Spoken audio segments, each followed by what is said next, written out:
There's a new cowgirl in town.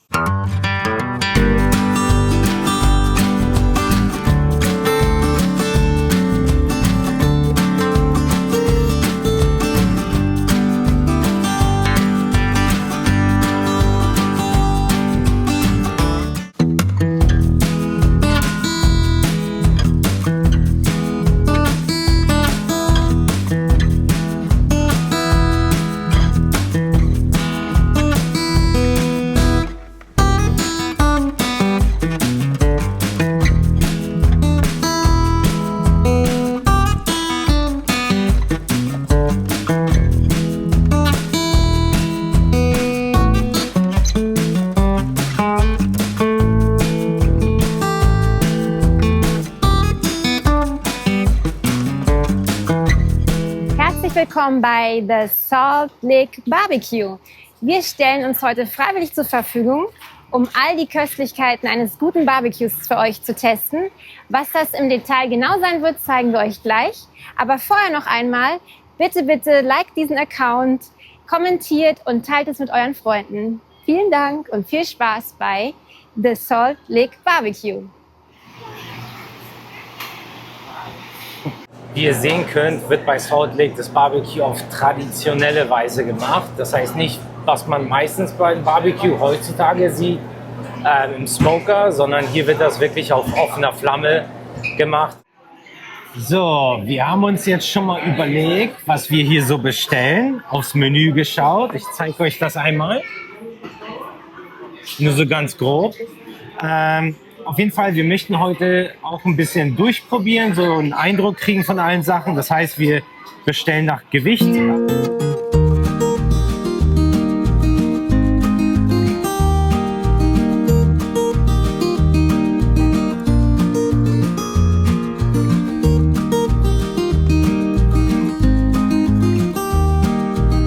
So, da haben wir unser Essen bekommen und unsere Getränke.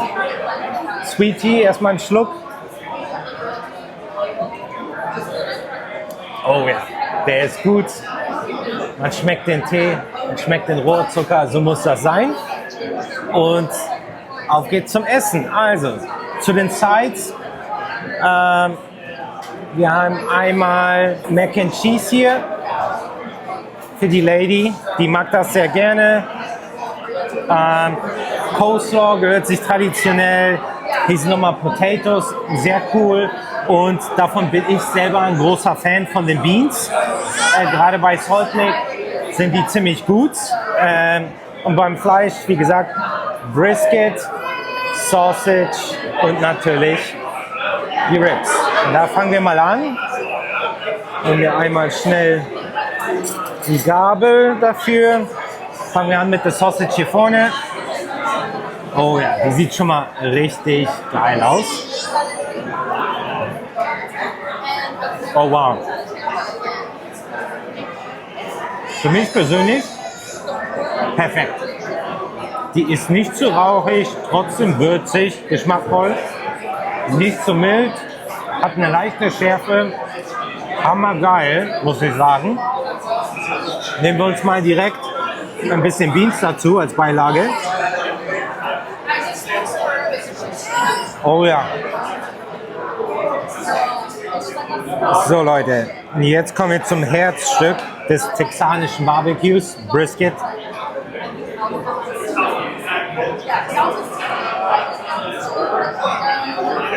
Brisket ist auf jeden Fall nicht so gut, muss ich echt sagen. Das ist ziemlich trocken für ein Brisket. Kann auch daran liegen, dass das auf einem offenen Feuer gemacht wird. Das heißt Brisket. Die anderen Barbecues, die ihr teilweise auch noch zu sehen kriegt, sind auf jeden Fall deutlich besser. Da sind die nicht so stark unterwegs. Nehmen wir direkt mal ein Stück Rippchen, um das auch vergleichen zu können.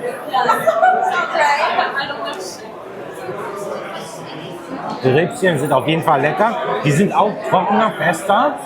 Aber die Würze ist super geil. Da ist eine ganz leicht Barbecue-Soße drauf gemacht. Harmoniert perfekt. Das heißt, eine Geschmacksnote auf jeden Fall top.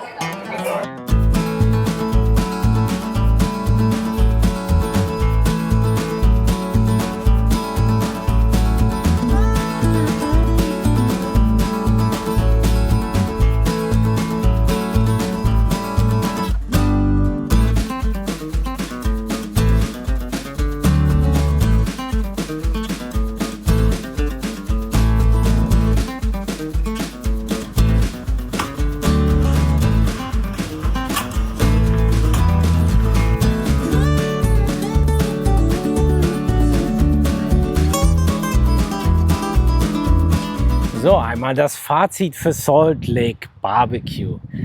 Das war auf jeden Fall ein Erlebnis wert. Super coole Atmosphäre. Das ist echt eine größere Anlage. Man kann drin sitzen, man kann draußen sitzen. Draußen gab es sogar Live-Musik. Das Ganze ist schön beleuchtet. Das heißt, zum Abend hin wird das echt hier gemütlich. Also auf jeden Fall zu empfehlen. Es ist ein Stück raus aus Austin. Man muss ein bisschen fahren, aber es ist auf jeden Fall wert den Ausflug.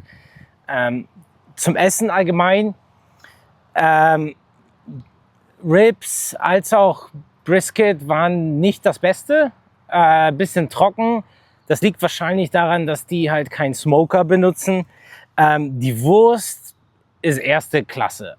Also die ist hammergut. Die ist würzig, aber auch nicht zu würzig. Die ist nicht zu rauchig, aber trotzdem hat diesen Geschmack vom Feuer. Super gut. Auch die ganzen Beilagen sind wirklich top, muss man sagen. Also echt hammergut bei Salt Lake. Egal ob die Mashed Potatoes, Beans, Coleslaw oder das Brot. Sehr gut. Der Sweet Tea war authentisch. Also auf jeden Fall ein cooles Erlebnis. Beim Fleisch muss man halt selektiv sein, was man bestellt. Bei der Wurst kann man echt nichts falsch machen. Ich bin gespannt, wie die Sandwiches hier sind. Das heißt, es gibt verschiedene Variationen mit Pulled Pork, mit Wurst. Das wäre vielleicht sogar noch so eine Alternative, dass man sich ein Sandwich nimmt und dazu die paar Sides. Aber trotzdem, auch wenn das Brisket und die Ribs jetzt nicht so wirklich top sind, der Rest ist auf jeden Fall empfehlenswert. Es ist wirklich ein netter Ausflug und hat sich auf jeden Fall gelohnt. Also ich hoffe, euch hat es auch gefallen. Also, ich möchte über die Sides sprechen. Wo immer ich die Gelegenheit habe, probiere ich ja Mac and Cheese. Und hier muss ich sagen, war solide.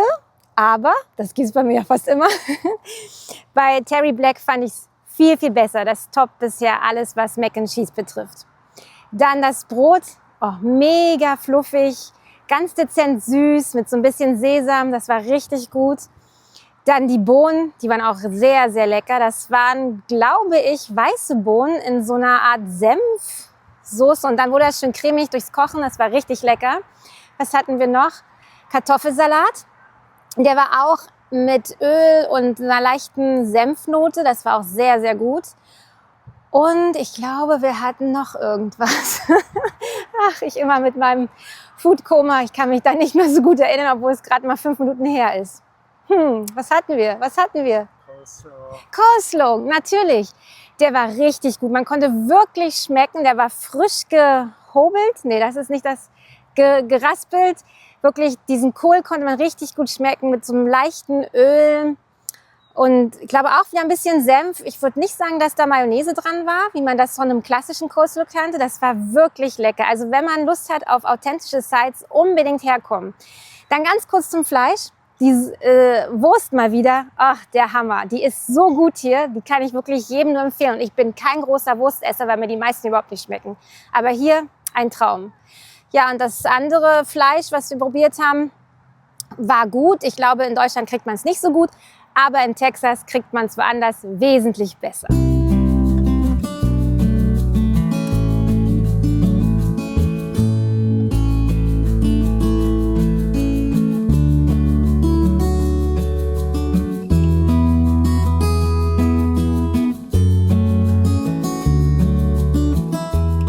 Salt Lake betreibt auch ein Weingut. Man sieht um den Parkplatz herum, da sind überall die Weintrauben, die wachsen. Und hinter uns haben die eine Anlage, die ist direkt an der Barbecue-Anlage.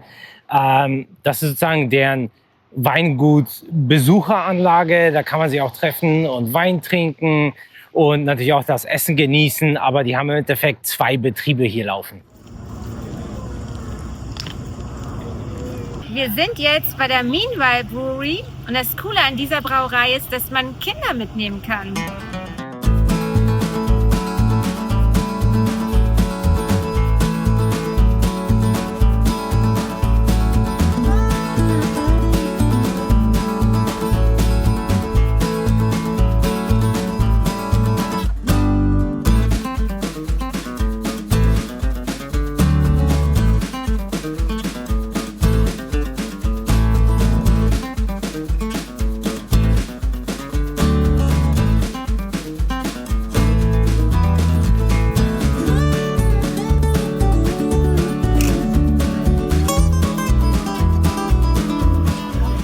testen hier gerade ein Texas Lager.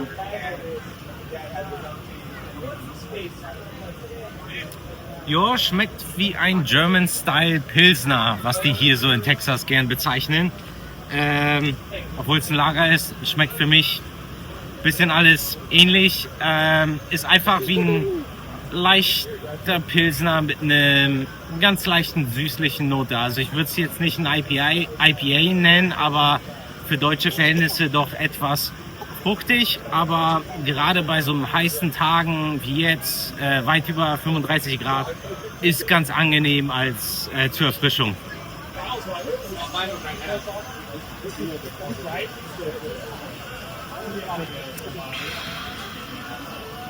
So testet man Bier.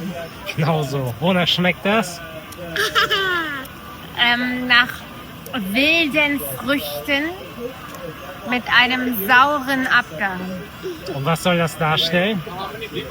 Es ist ein Bier à la Berliner Weiße mit Schuss. Also hier ist Mango drin und Dragonfruit und Sour. Sour Fruit? Sour Fruit ist da drin, ja. Ja, also ganz erfrischend. Aber ich glaube, zu viel kann man davon nicht trinken, weil es einfach zu sauer dann ist. Aber so 1 am Morgen übertreibt, kann man sagen. Wir haben schon nachmittags, ja? Nur mal so.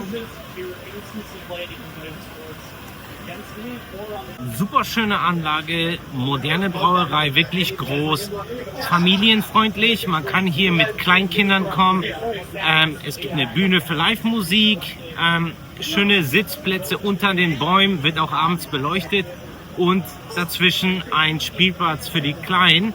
Und wenn man Hunger kriegt, dann gibt es so einige Foodtrucks hier mit verschiedenem Essen zur Auswahl. Pizza, Barbecue und vieles anderes. Also auf jeden Fall super Ecke, um in den Abend einzusteigen.